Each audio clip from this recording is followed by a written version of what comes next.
Assalamualaikum warahmatullahi wabarakatuh. Perkenalkan, saya Suciati, mahasiswi Universitas Paramadina, program Magister Ilmu Komunikasi Politik.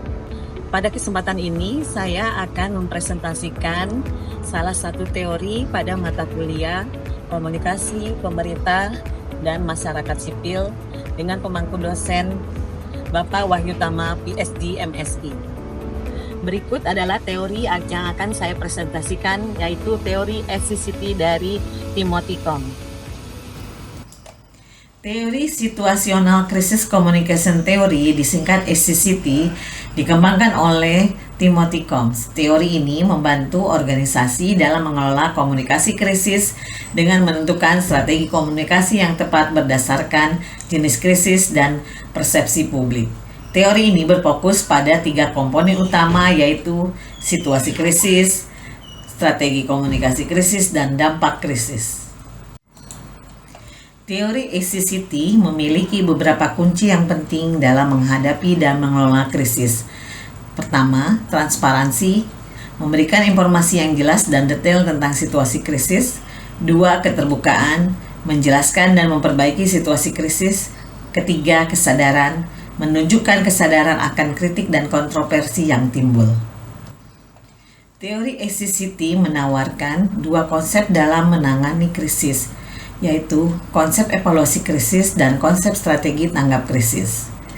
Konsep evaluasi krisis menekankan 3 evaluasi pada tanggung jawab krisis, krisis histori, dan relational refutation. Sementara konsep strategi tanggap krisis memberikan 3 strategi krisis, yaitu denial, diminish, dan rebuild. Kelebihan yang dimiliki oleh teori SCCT adalah sederhana, efektif, dan berlaku luas. Namun, ada beberapa keterbatasan dari teori SCCT ini, yaitu pertama, teori SCCT tidak memperhatikan faktor lain yang mempengaruhi krisis. Kedua, teori SCCT tidak berlaku untuk krisis yang berulang. Teori SCCT lebih berfokus pada krisis yang tidak berulang. Pada kesempatan ini, saya akan membahas kasus kalender DPR. 26 Agustus 2022 silam, pemberitaan media menyoroti anggaran 955 juta rupiah untuk cetak kalender DPR. Anggaran cetak kalender yang menggunakan anggaran APBN ini dianggap terlalu tinggi. Dari situs LPSN DPR, nama tender tersebut adalah pencetakan kalender DPR RI dengan nilai pagu paket sebesar 955 juta rupiah dan nilai HPS paket sebesar 901 juta rupiah. Tender yang berada pada Satuan Kerja Sekretariat Jenderal DPR RI itu dibuat pada 23 Agustus 2022 dan pada saat itu sudah pada tahap pengumuman pasca kualifikasi. Situs LPSE menyebutkan kontrak yang berjenis lumsum dengan lokasi pekerjaan di gedung DPR RI Jakarta tersebut tidak menjelaskan detail kalender yang akan dicetak untuk tahun berapa. Terhadap pemberitaan tersebut, Sekjen DPR Indra Iskandar memberikan penjelasan pada awak media soal anggaran cetak kalender DPR senilai 955 juta tersebut. Pencetakan kalender menggunakan anggaran tahun 2022 dan waktu lelang bulan Oktober, sementara waktu cetak adalah pada bulan Desember. Ada 2 jenis kalender yang akan dicetak, yakni kalender meja dan kalender gantung.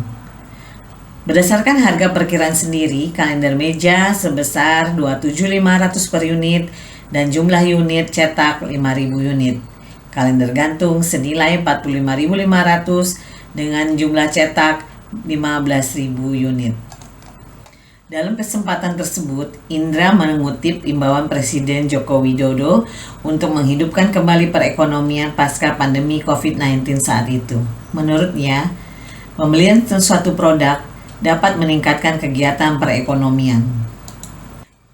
Isu kalender DPR menuai kritik dari Formapi dan menuai respon dari kalangan anggota DPR sendiri. Peneliti Formapi Lucius Carus menilai seharusnya DPR menjelaskan siapa saja yang akan mendapatkan 20.000 kalender tersebut. Kalender meja dan kalender gantung sudah tidak relevan dengan perkembangan teknologi. Mayoritas masyarakat sudah mulai mengandalkan kalender digital yang dinilai lebih praktis. Sekjen DPR menurutnya tidak menjawab apa yang menjadi kritik publik. Anggota BURT DPR, Andre Rosiade, menyatakan akan mengawal proses tender pengadaan kalender DPR. Sementara, Ketua Banggar DPR, Said Abdullah, meminta pengadaan kalender cetak untuk tahun 2023 tersebut di-stop. Agar tidak menimbulkan polemik dan kontroversi yang lebih luas lagi, akhirnya Sekjen DPR membatalkan pengadaan kalender DPR.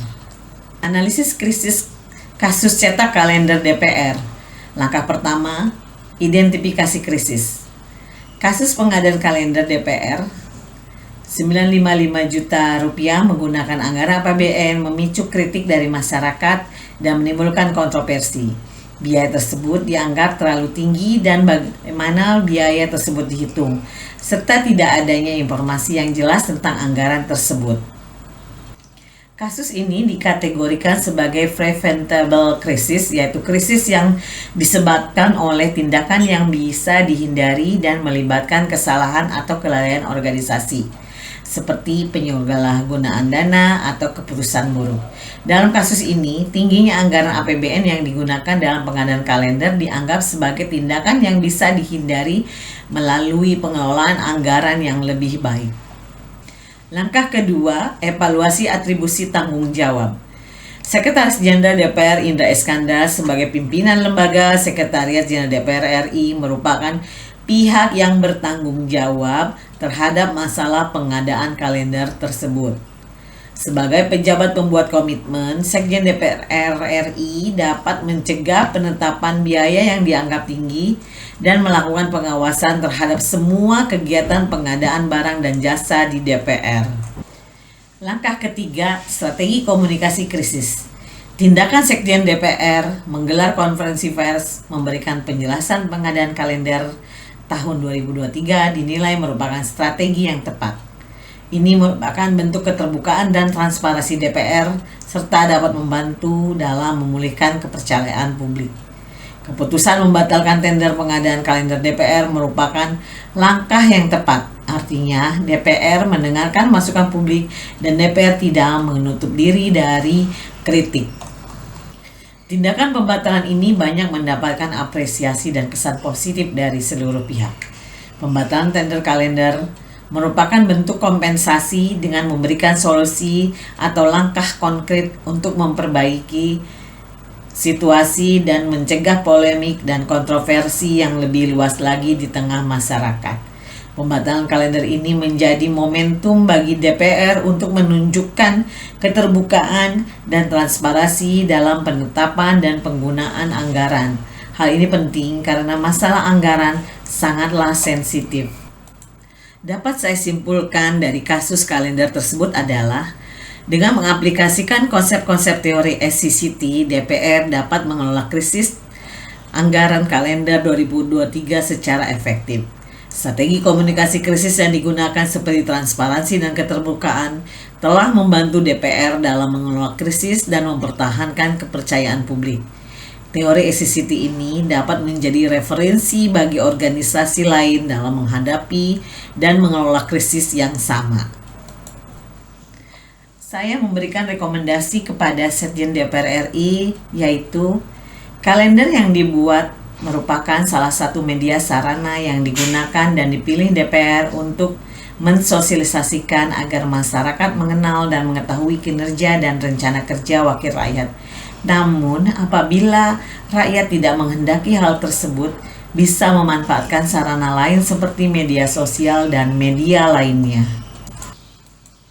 Kedua, kasus kalender ini bukanlah krisis yang pertama dialami. Di tahun sebelumnya, DPR juga diterpa kasus tender gordeng rumah jabatan anggota DPR, pengecatan dom gedung kura-kura, dan pengaspalan jalan di lingkungan gedung DPR. Oleh sebab itu, saya mendorong DPR untuk lebih transparan dan terbuka pada setiap penggunaan anggarannya. Potensi krisis di DPR cukup tinggi. DPR perlu menyusun pedoman atau prosedur dalam menghadapi krisis. Kemudian, monitoring dan evaluasi. Hal ini perlu dilakukan untuk mengevaluasi strategi yang sudah digunakan dan memonitor dampak dari krisis. Selain itu, agar krisis tidak berulang di kemudian hari. Demikian presentasi saya terkait analisis krisis pada kasus kalender DPR RI senilai 955 juta rupiah. Terima kasih. Assalamualaikum warahmatullahi wabarakatuh.